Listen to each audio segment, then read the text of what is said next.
primary energy. Michael Mbewe, Channel Africa News, Johannesburg. The Future of Sustainability conference that's currently underway in Johannesburg has placed the spotlight on how businesses can drive growth whilst embracing sustainable practices. Industry leaders from the financial sector say that integrating sustainability into business strategies is no longer a choice, but a necessity in today's evolving economic landscape. Our reporter Lebohang Mabange has more.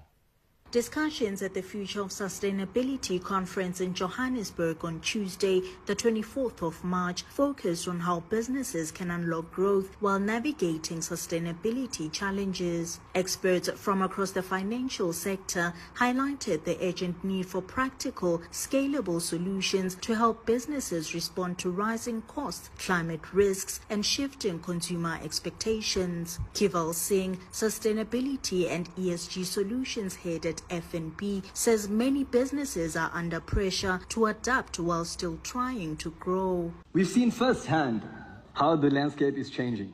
Businesses are navigating energy insecurity, rising costs, climate risk, regulatory pressure, and shifting consumer expectations. And all of this while trying to grow their businesses, so as if it wasn't challenging enough.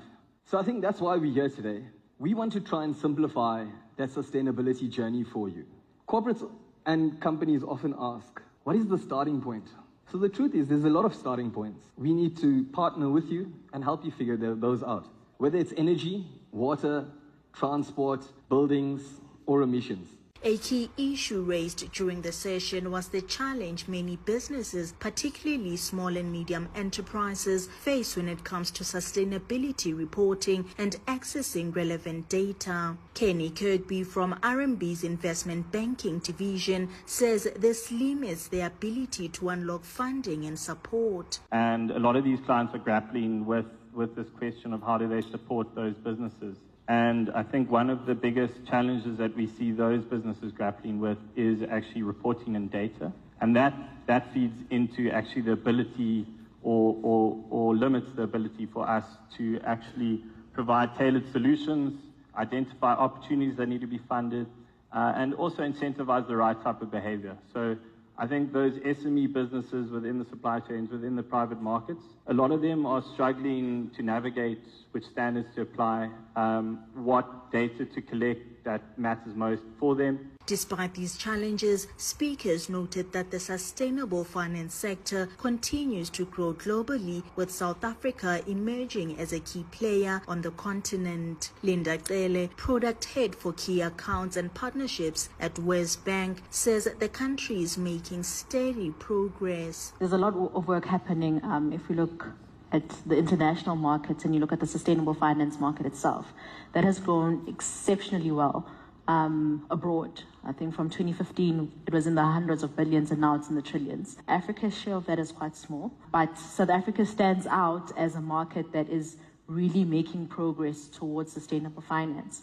And some of the ways we have supported that growth is we've taken a step to deliberately be a partner that enables customers to transition to sustainable solutions. As conversations continue at the conference, the focus remains on equipping businesses with the tools, partnerships, and knowledge needed to transition toward a more sustainable and resilient future. Reporting for Channel Africa, I am Lebohang Mabange in Johannesburg, South Africa.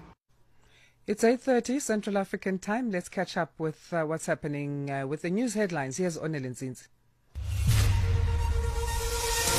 SABC News. Headlines.